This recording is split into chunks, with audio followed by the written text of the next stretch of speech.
ಹಿರಿಯ ನಟಿ ಬಿ ಸರೋಜಾದೇವಿ ನಿಧನ ಹೊಂದಿದ್ರು. ನಿನ್ನೆ ಸರೋಜಾದೇವಿಯವರ ಹುಟ್ಟೂರು ದಶಾವರದಲ್ಲಿ ಗ್ರಾಮದತ್ತ ಈಗ ಪಾರ್ಥಿವ ಶರೀರ ರವಾನೆ ಆಗ್ತಾ ಇದೆ. ಬೆಂಗಳೂರಿನ ಮಲ್ಲೇಶ್ವರಂ ನಿವಾಸದಿಂದ ಅಂತಿಮ ಯಾತ್ರೆ ಆರಂಭವಾಗಿದೆ. ಚಿರಶಾಂತಿ ವಾಹನದಲ್ಲಿ ಸರೋಜಾದೇವಿಯವರ ಪಾರ್ಥಿವ ಶರೀರದ ಮೆರವಣಿಗೆ ಸಾಗ್ತಾ ಇದೆ. ರಾಮನಗರದ ಚನ್ನಪಟ್ಟಣದ ದಶಾವರದಲ್ಲಿ ಅಂತ್ಯಕ್ರಿಯೆ ನಡೆಯುತ್ತೆ. ಅನೇಕ ಸಿನಿಮಾಗಳನ್ನು ನಮಗೆ ಕೊಡುಗೆಯಾಗಿ ಕೊಟ್ಟಿದ್ದಾರೆ ಬಿ ಸರೋಜಾದೇವಿ. ಕೇವಲ ಕನ್ನಡ ಮಾತ್ರವಲ್ಲದೆ ತೆಲುಗು, ತಮಿಳು ಚಿತ್ರರಂಗದಲ್ಲೂ ಕೂಡ ಮಿಂಚಿದಂಥ ತಾರೆ.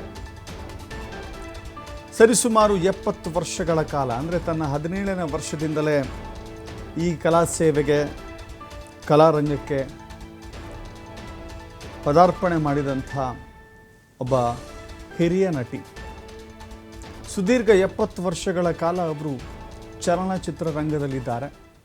ಕರ್ನಾಟಕದ ಮೇರು ನಟರ ಜೊತೆ ತೆರೆಯನ್ನು ಹಂಚಿಕೊಂಡಿದ್ದಾರೆ. ತಮಿಳಿನ ಮೇರು ನಟರೊಂದಿಗೆ ತೆರೆಯನ್ನು ಹಂಚಿಕೊಂಡಿದ್ದಾರೆ.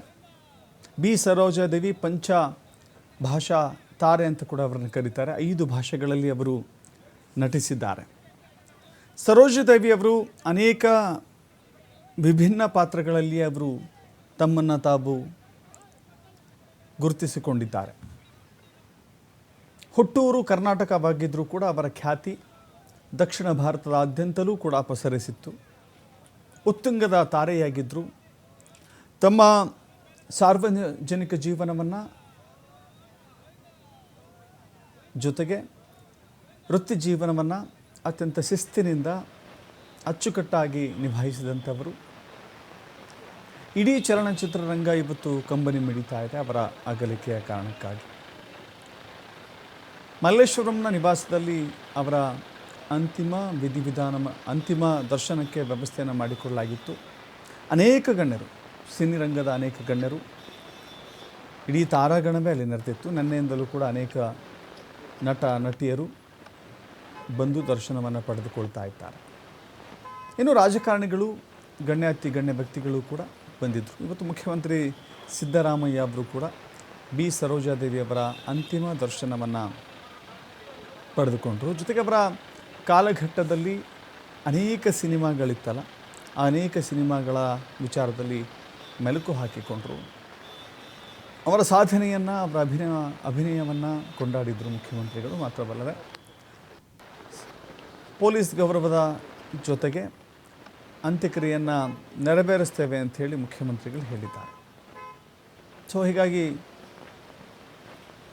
ಸರೋಜಾದೇವಿಯವರ ಅಗಲಿಕೆ ಪ್ರತಿಯೊಬ್ಬರನ್ನು ಕೂಡ ಕಾಡ್ತಾ ಇದೆ. ಸರೋಜಾದೇವಿಯವರ ಹುಟ್ಟೂರು ಇಂದಿನ ರಾಮನಗರ ಜಿಲ್ಲೆಯ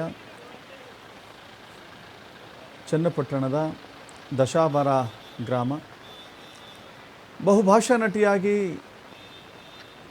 ಕೀರ್ತಿ ಪತಾಕಿಯನ್ನು ಮುಗಿಲೆತ್ತರಕ್ಕೂ ಕೂಡ ಸಾಧಿಸಿದ್ರು.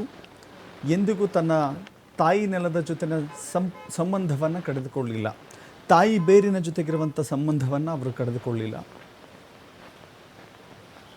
ಹುಟ್ಟೂರು, ಹುಟ್ಟಿದ ನೆಲ, ತಂದೆ ತಾಯಿ ಇದ್ದಂಥ ಜಾಗ, ಹುಟ್ಟಿ ಬೆಳೆದಂಥ ಪರಿಸರ, ಆ ವಾತಾವರಣವನ್ನು ಎಂದಿಗೂ ಕೂಡ ಅವರು ಮರಿಲೇ ಇಲ್ಲ. ಅನೇಕರು ದೊಡ್ಡ ದೊಡ್ಡ ಪಟ್ಟಣಗಳಲ್ಲಿ ವಾಸವಿರ್ತಾರೆ, ಹೆಸರಿಗೆ ಮಾತ್ರ ತಮ್ಮೂರನ್ನು ನೆನಪಿಟ್ಕೊಳ್ತಾರೆ. ಇವರು ತಮ್ಮ ಊರನ್ನು ಉಸಿರಾಗಿಸಿಕೊಂಡಿದ್ದರು.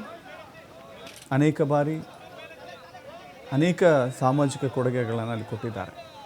ಶಾಲೆಯ ನಿರ್ಮಾಣ, ಜೊತೆಗೆ ತಮ್ಮ ಹುಟ್ಟೂರಿನ ತಂದೆ ತಾಯಿ ಇದ್ದಂಥ ಮನೆಯನ್ನು ಹಾಗೆಯೇ ಒಂದು ಮ್ಯೂಸಿಯಂನ ರೀತಿಯಲ್ಲಿ ಕಾಪಾಡಿಕೊಂಡು ಬಂದಿದ್ದಾರೆ. ಸೊ ಅಭಿನಯ ಸರಸ್ವತಿ ಅಂತಲೇ ಅವರು ಖ್ಯಾತಿಯನ್ನು ಪಡೆದುಕೊಂಡಿದ್ದಾರೆ.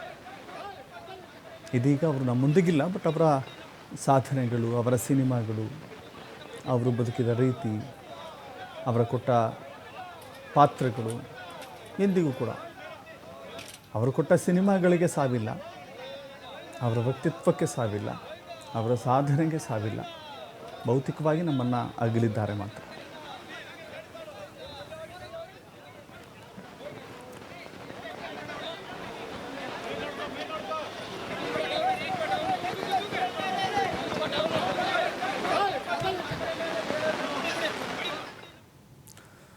ಬಹುಭಾಷಾ ಹಿರಿಯ ನಟಿ ಬಿ ಸರೋಜಾದೇವಿ ನಿಧನ ಹೊಂದಿದ್ರು. ನಿನ್ನೆ ಸ್ವಗ್ರಾಮದಲ್ಲಿ ಬಿ ಸರೋಜಾದೇವಿ ಅವರ ಅಂತ್ಯಕ್ರಿಯೆಗೆ ಸಿದ್ಧತೆಯನ್ನು ಮಾಡಿಕೊಳ್ಳಲಾಗ್ತಾ ಇದೆ. ಚನ್ನಪಟ್ಟಣದ ದಶಾಬಾರ ಗ್ರಾಮದಲ್ಲಿ ಅಂತ್ಯಕ್ರಿಯೆಯನ್ನು ನೆರವೇರಿಸಲಾಗುತ್ತೆ. ಅದಕ್ಕೆ ಸಿದ್ಧತೆಗಳನ್ನು ಮಾಡಿಕೊಳ್ಳಲಾಗಿದೆ.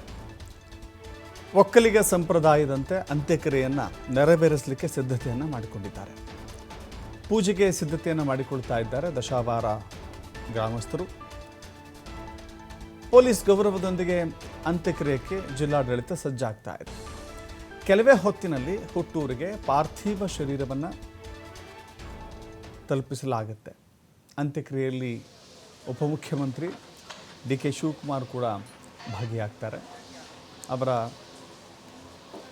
ತವರು ಜಿಲ್ಲೆ ಜೊತೆಗೆ ಜಿಲ್ಲೆ ಅನ್ನೋದಕ್ಕಿಂತ ಹೆಚ್ಚಾಗಿ ಅವರ ಮೇಲಿನ ಅಭಿಮಾನ ಇದೆಯಲ್ಲ, ಅದು ಸೀಮೆಯನ್ನು ದಾಟಿದ್ದು, ಗಡಿಯನ್ನು ದಾಟಿದ್ದು. ಸೊ ಹೀಗಾಗಿ ಬಿ ಸರೋಜಾದೇವಿಯವರ ಅಂತಿಮ ವಿಧಿವಿಧಾನಕ್ಕೆ ಸಿದ್ಧತೆಯನ್ನು ಮಾಡಿಕೊಳ್ಳಲಾಗ್ತಾ ಇದೆ. ಅವರ ಹುಟ್ಟೂರಿನಲ್ಲಿಯೇ, ಅದು ಕೂಡ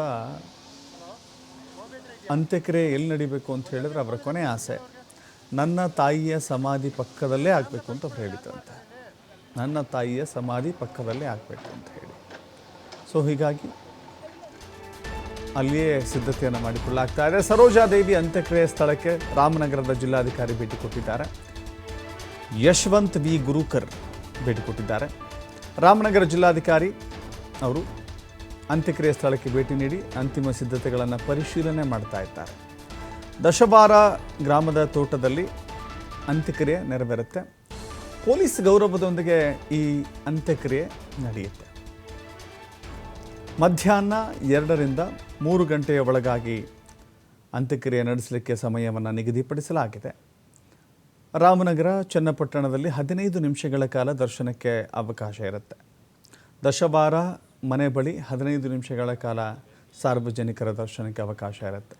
ಇಲ್ಲಿಂದ ಈಗಾಗಲೇ ಮೆರವಣಿಗೆ ಆರಂಭವಾಗಿದೆ, ಸಾಗ್ತಾ ಇದೆ. ಮಧ್ಯದಲ್ಲೂ ಕೂಡ ಅವರ ಅಭಿಮಾನಿಗಳು ಬಂದರೆ ಅವರಲ್ಲೂ ಕೆಲವಷ್ಟು ಜನ ಅವರನ್ನು ನೋಡಬೇಕು ಅಂತ ಹೇಳಿದ್ರೆ ಕೆಲವಷ್ಟು ಕಡೆ ನಿಲ್ಲಿಸಬಹುದೇನೋ. ಆದರೆ ಈಗ ನಿಗದಿಪಡಿಸಲಾಗಿರುವಂಥ ಪ್ರಕಾರ ರಾಮನಗರ, ಚನ್ನಪಟ್ಟಣ ಮತ್ತು ದಶಬಾರ ನಿವಾಸದಲ್ಲಿ ತಲಾ 15 ನಿಮಿಷದಂತೆ ಒಂದು 45 ನಿಮಿಷ ದರ್ಶನಕ್ಕೆ ಅವಕಾಶ ಇರುತ್ತೆ, 3 ಸ್ಥಳಗಳು ಸೇರಿದಂತೆ. ಆನಂತರದಲ್ಲಿ ಒಕ್ಕಲಿಗ ಸಂಪ್ರದಾಯದಂತೆ ಪದ್ಧತಿಯಂತೆ ಅಂತ್ಯಕ್ರಿಯೆಯನ್ನು ನೆರವೇರಿಸಲಾಗುತ್ತೆ.